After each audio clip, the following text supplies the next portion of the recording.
వక్రతుండ మహాకాయం కోటీశ్వర సమప్రభం నిర్విఘ్నం కురుమే దేవ సర్వకార్య సర్వ శాంతాకారం భుజగసైన్యం పద్మనాభ సురేశం విశ్వాకార గణసదృశ మేఘవర్ణ శుభాంగం లక్ష్మీకాంతం కమలనైన విజ్ఞానగమ్యం వందే విష్ణు భవభయ సర్వలోకైకనాథం.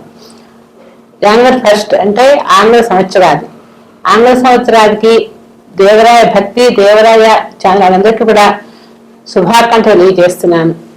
ఈ సంవత్సరం అంతా కూడా జనవరి నుంచి అందరికి కూడా మిశ్రమ ఫలితంగానే ఉంటుంది, ఇబ్బంది అంటూ ఏమి ఉండదు.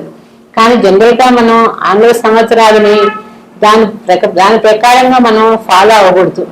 అది ఇంగ్లీష్ సంవత్సరాది. మన సంవత్సరాది అంటే కూడా ఉగాది అంటే మార్చి నుంచి స్టార్ట్ అవుతుంది.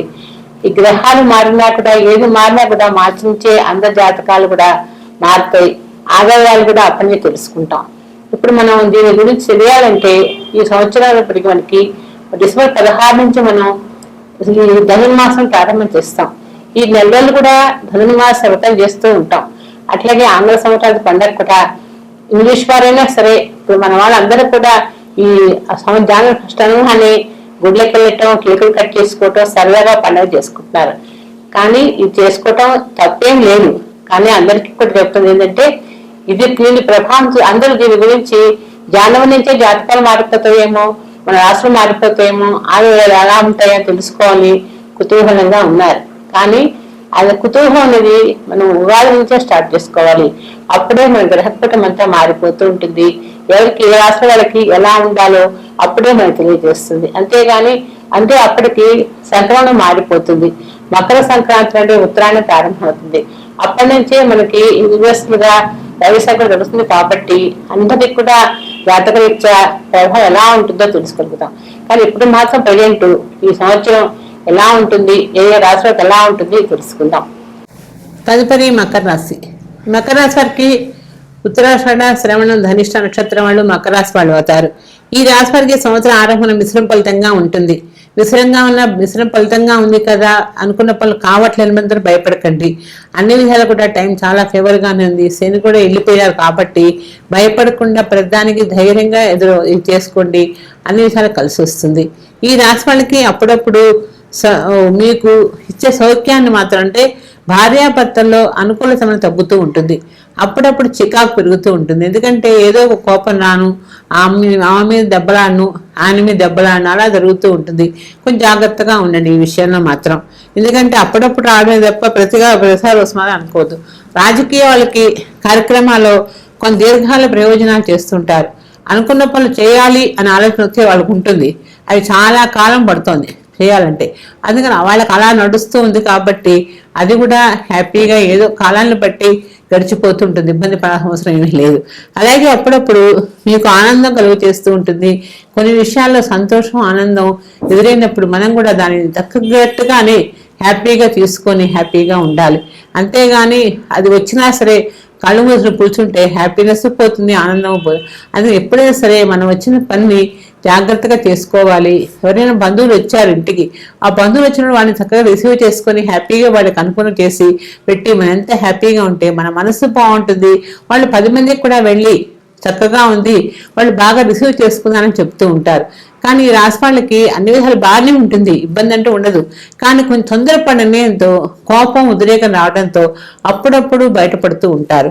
ఈ రాశి వాళ్ళకి అజాశత్రువుగా కూర్చుంచబడుతూ ఉంటారు.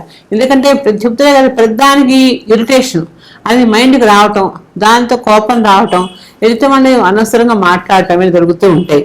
ఈ మధ్యకాలంలో వీళ్ళకి వ్యవసాయంలో కూడా పంటల్లో లాభం తక్కువ రావటం, ఇబ్బంది పడుతూ ఉన్నారు. వ్యవసాయ భూములు కూడా పండుతున్నాయే కానీ తగ్గ వాళ్ళకి రాబడి రావటం లేదు.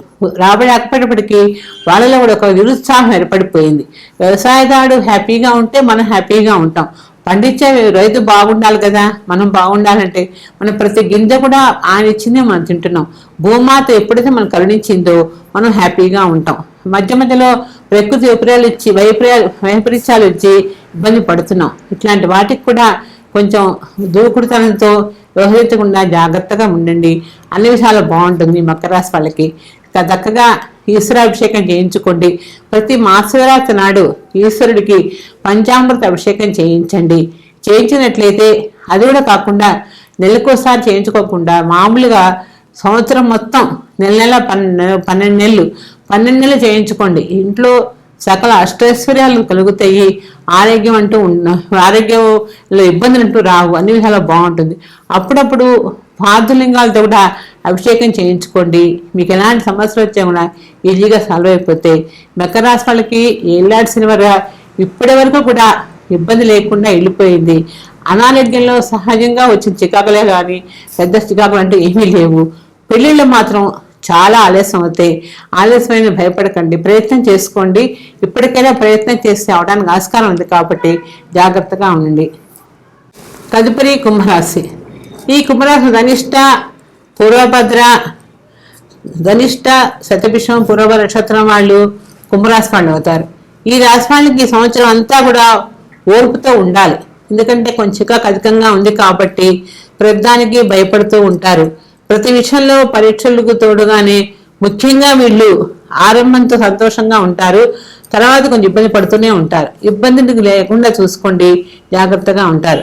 కుంభరాశి వాళ్ళకి అప్పుడప్పుడు ఆర్థిక లావాదేవీలు పెరుగుతూ ఉంటాయి. బంధుమిత్రులతో సహాయ సహకారాలు కూడా బాగానే ఉంటాయి. వ్యాపారాలు కూడా బాగా చేస్తారు. స్పెక్యులేషన్ కలిసి వస్తుంది. ఏదైనా సరే వ్యాపారాలు చేసేటప్పుడు చక్కగా తెలుసుకొని ఏ వ్యాపారం చేస్తే బాగుంటుందని గ్రహించకుండా చేయండి.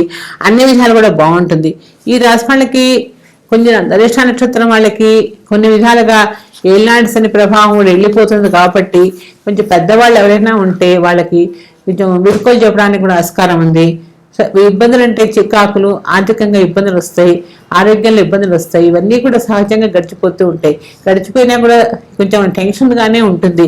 ఏదైనా మంచి పని మనం చేసినా కూడా ఒక గుడ్ ఒక బ్యాడ్ జరుగుతూ ఉంటుంది. జాగ్రత్తగా ఉండండి. అలాగే శతభిష నక్షత్రం వాళ్ళకి కూడా టైం అంత గొప్పగా ఉన్నప్పటికీ కూడా ఏదో ఒక ఇబ్బంది ఎదురవుతూనే ఉంటుంది.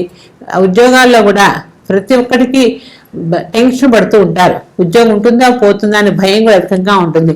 అంటే రాహు నక్షత్రం కదా, మరి ఈ రాహు నక్షత్రం వల్ల ఏంటంటే ప్రతి ఆలోచన ఉంటుంది, చేయాలనుకుంటారు కానీ బద్ధకం వస్తుంది.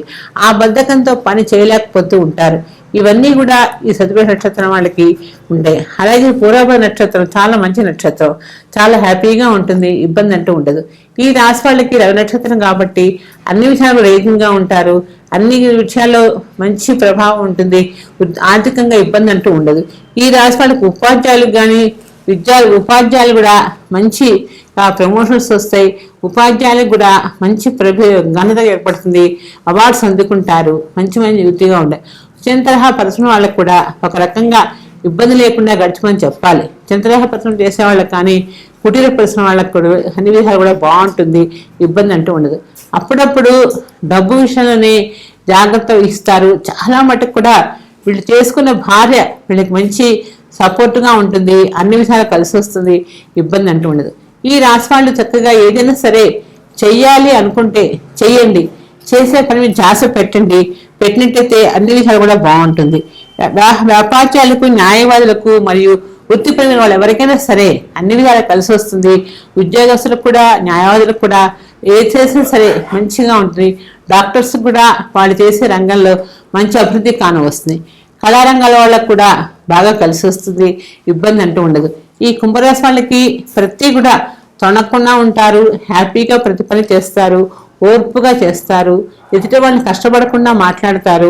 మాట్లాడేటప్పుడు ఎదుటి వాళ్ళు బాధపడమని అనుకోరు. మాట్లాడే మాట ఎదుటి వాళ్ళకి సంతోషంగా అనిపిస్తుంది. అలా మాట్లాడతారు కాబట్టి హ్యాపీగా ఉంటుంది. ఈ రాశి వాళ్ళు చక్కగా నిత్యము విషయాన్ని పూజ చేసుకోండి. లేకుంటే మీకు నచ్చిన దేవుడు ఏదైనా సరే, మీ ఇష్టదైవం అంటే అమ్మవారే కావచ్చు, స్వామివారే కావచ్చు, ఎక్కువ భాగం వెంకటేశ్వర స్వామిని పూజ చేసుకోండి. అన్ని విషయాలు కలిసి వస్తుంది. మరి శనివారం నాడు స్వామివారికి గోవిందమాల ఒక్కసారి చదవండి. చదివినట్లయితే మీ సమస్యలన్నీ తీరిపోతే ఇబ్బంది అంటూ ఉండదు.